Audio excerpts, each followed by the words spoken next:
Fruits Basket Season 2 Part 2 Review, Episode 14 to 25. Toru Honda and her friends are in her final year of high school and their need to decide what they're going to do in the future is beginning to loom large in their lives. After the summer break, Toru knows exactly what the Zodiac children are facing, having undergone a chilling encounter with Akito, the all-powerful young head of the Soma family. Worst of all is the knowledge of the fate that Kyo, the cat and scapegoat of the Zodiac animals, is to endure. He must be locked away in the estate for the rest of his adult life. Like his grandfather, Akito makes it brutally clear to Toru that they intend to see this cruel life, sentence stronger because Akito has inherited the spirit of the original god in the Zodiac legend. Everyone in the clan must have and will obey their orders, but far from being put off trying to find a way to break the curse. Toru, very much her mother's daughter, is everyone even more determined to do so. Anything rather than seem to them all continue to suffer. So when she realized that the Coreno, her best friend, Arisa, is characteristically feeling for might be Coreno Soma, she plucks out her courage and ventures into the Soma main house to seek him out. The focus then shifts to the enigmatic Isuzu Rin Soma, the horse, and the horrifically abusive upbringing she has suffered.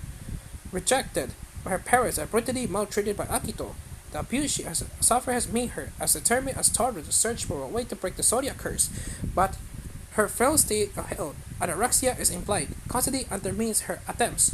She rejects all attempts to help, even from Toru, who is determined to reach out to her, but perhaps her shared aim will draw them together, chalk and cheese as unlikely allies. Mayu Toru's homeroom teacher is conducting interviews with her student and their parents. She's not being pleased with when Shiguri turns up for Toru's meeting as her grandfather is ill and unable to attend. Matters don't improve when Yuki's cold and unapproachable mother arrives, reluctantly but is utterly nonplussed when her elder son Ayami appears with a theatrical flourish to defend his younger brother. Relationships are changing and all for the better. Could it be down to Toru's flatteringly kind of accepting attitude? The rituals of the final school year continue. The trip to Kyoto, in autumn, the school play, a version of Cinderella unlike anything he ever seen before.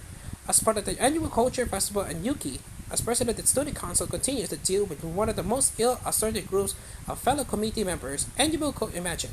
Oddly enough, the challenges of keeping the peace with Yuki, question who he really is himself, and come to some surprisingly painful and ultimately liberating conclusions. And when he overhears the treasurer Maki state bluntly, he's not a prince, rather than being offended, he feels that she understands who really is, unlike all the other Prince Yuki fangirls. And in many ways, this set of episodes is all about Yuki's story as he eventually finds the courage to talk about the darkest moments in his past and share them with the most unlikely confident, the seemingly obvious Vice President Kakeru. These flashbacks are narrated moving by both Eric and Nobunaga Shimasaki, who bring these painful memories to life for the viewer, as well as illuminatingly depicting the 18-year-old Yuki's coming to terms with his past and accepting who he is now. The conclusion that he comes to may surprise many viewers, still find it surprising in some ways, years after reading the manga, but mangaka Natsuki Takaya has laid the groundwork for it, so it is what it is. The trial of the adults in Fruits Basket, with notable exceptions such as homeroom teacher Mayu and Kyo's adoptive father, is relatively bleak. Most of the parents of the Zodiac children treat them apparently in the way that members of the Soma clan unquestioningly obey Akito. More of these in Season 3 will probably see them facing charges of child abuse in the outside world. But this is shoujo manga, so different rules apply. Quibbles? I'm still not happy with Momichi's voice in either version. The German accent doesn't work so well, and sometimes the ditzy humor just isn't, well, funny. There's a little too much attention given to the annoying behavior of the base girls, who makes out that Prince Yuki find a club. The joke gets old very quickly, and the class play is Cinderella-ish is not quite as amusing as it have been. Fun it is to see the main cast in costume, obviously out of their depth and change stage, but these are little annoyances that the main story is strong enough to dominate the viewer's attention. With it adapted to anime territory now for the manga and the writing team at TMS Entertainment have done a skillful job in delivering the significant plot based on character developments for Natsuki Takaya's beloved 23-volume shoujo manga. The fact that it's quite quickly animated is a plus as there are attractive character designs that look closer to the mangaka's current mature style rather than her original less accomplished drawings. The autumn scenes in Kyoto are ravishingly depicted with Red Acer stripped down over the famous tourist attractions that Toru and her rear group are visiting. A well-constructed anime script also needs the talented vocal cast to bring it to life, and here both Japanese and US cast excel. Even the new Seiyu and the Japanese cast have settled into their roles. As before, certain actors stand out. Laura Bailey, as Toro, still conveys the wide range of emotions the role demands, rather more convincingly than Manaka Iwami, Yunpo Mai Sakamoto, and Colin Kilgibert as Akito deliver. Exactly the right blend of menace and vulnerability. There's a moving performance for the Ian Sinclair as Corrado, whose clandestine conversations with Toru in the final episode is set. It's of great significance. The 8-year script for animation by Conan Clickenberg and Jeremy Cross continues to impress as a great deal of care and thought has gone into it. 8-year director Kathleen Glass has explained her love for the series and its extras for the whole series. These episodes are graced with two excellent songs. The opening is Home by Asako Toki.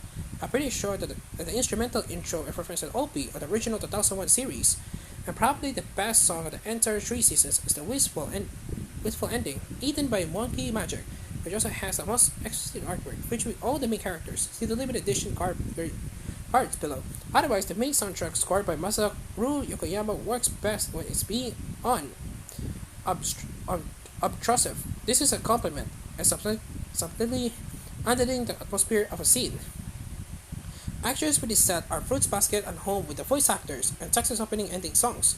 If you watch these episodes, it means you committed on Fruits Basket and you're in for the long ride all the way to the end of season 3. You probably got a favorite Salma Zodiac character or two, maybe Tricky Shiguri and Lucy Coreno Tragic Green, and you're invested enough that you're eager to see what happens to them, and you'll be disappointed. Fruits Basket continues to deliver engrossing episodes of his family saga with a supernatural twist. The season ends with a couple of highly significant revelations. The final episode of the set is one of the most emotional and striking so far, and leaves the viewer on the edge of their seat, wanting to find out what comes next. Funimation are releasing the Blu-ray and DVD standards set in September, but those wanting to continue collecting the limited edition with the extras will have to wait until November. The extras are Fruits Basket and Home, with the voice actors and Tucker's opening and ending songs. 9/10.